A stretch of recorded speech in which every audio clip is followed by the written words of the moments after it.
দেখিছা শুনিছা তথাপিও বুজা নাই ৱাইফাই ঠিকে অন আছে কিন্তু ইণ্টাৰনেটে অহা নাই মানে অধ্যক্ষ মহোদয় আজি সন্মানীয় চৰকাৰী পক্ষৰ সদস্যসকলৰ অত্যাধিক শব্দটোৰ বাহিৰে আন একো শব্দৰ মাজতে সাদৃশ্যতা দেখিবলৈ পোৱা নগ'ল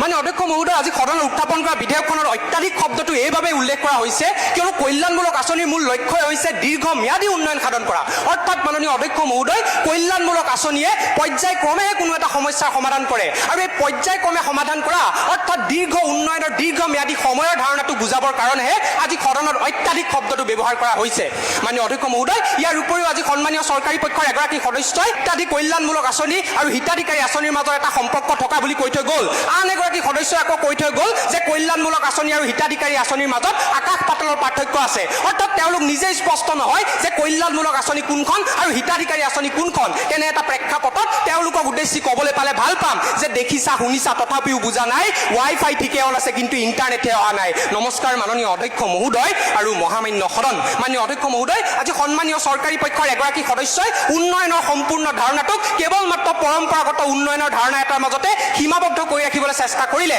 অৰ্থাৎ যদি আন্তঃগাঁথনি নিৰ্মাণ কৰা হৈছে বিনিয়োগৰ ব্যৱস্থা কৰা হৈছে তেতিয়াহে উন্নয়ন হৈছে কিন্তু মাননীয় অধ্যক্ষ মহোদয় বৰ্তমান সময়ত উন্নয়নৰ সম্পূৰ্ণ ধাৰণাটো পৰিৱৰ্তন হোৱা দেখিবলৈ পোৱা গৈছে অমৰ্ত্য সেনে তেখেতৰ বিখ্যাত গ্ৰন্থ ডেভেলপমেণ্ট এজ ফ্ৰীডমত স্পষ্ট ভাষাৰে উল্লেখ কৰিছে যে এখন ৰাষ্ট্ৰৰ উন্নয়ন তেতিয়াহে নিশ্চিত কৰিব পৰা যাব যেতিয়া সেই ৰাষ্ট্ৰখনে শিক্ষা আৰু স্বাস্থ্য খণ্ডৰ দৰে সামাজিক খণ্ডসমূহৰ ওপৰত গুৰুত্ব প্ৰদান কৰিব আৰু এই সামাজিক খণ্ডৰ ওপৰত গুৰুত্ব প্ৰদান কৰাৰ আটাইতকৈ ফলপ্ৰসূ মাধ্যমবিধে হৈছে কল্যাণমূলক আঁচনি অৰ্থাৎ মাননীয় অধ্যক্ষ মহোদয় কল্যাণমূলক আঁচনিয়ে কোনো নিৰ্ভৰশীলতা সংস্কৃতিৰ সৃষ্টি কৰা নাই ইয়াৰ বিপৰীতে ই নিঅ ডেভেলপমেণ্ট অৰ্থাৎ নব্য উন্নয়নৰ ধাৰণাটোকে নিশ্চিত কৰিছে আৰু আজি এইবোৰ কথা তেওঁলোকে স্পষ্ট নকৰি কোনে ক'ত ভীমকল খাইছে জাহাজী কল খাইছে সেইবোৰ কথাতে তেওঁলোক আজি সীমাবদ্ধ থাকিলে ইয়াৰ উপৰিও মাননীয় অধ্যক্ষ মহোদয় আজি সদনত উত্থাপন কৰা বিধেয়কখনত থকা কল্যাণমূলক আঁচনিৰ ধাৰণাটো ডিচেন্ট্ৰেলাইজেশ্যন অৰ্থাৎ বিকেন্দ্ৰীকৰণৰ ধাৰণা এটাৰ ওপৰত প্ৰতিষ্ঠিত হৈ আছে অৰ্থাৎ মাননীয় অধ্যক্ষ মহোদয় যিকোনো এখন কল্যাণমূলক আঁচনিক তেতিয়াহে বাস্তৱ ক্ষেত্ৰত ৰূপায়ণ কৰিব পৰা যাব যেতিয়া সেই কল্যাণমূলক আঁচনিখনক স্থানীয় চৰকাৰ অথবা গাঁও পঞ্চায়তে ৰূপায়ণ কৰিব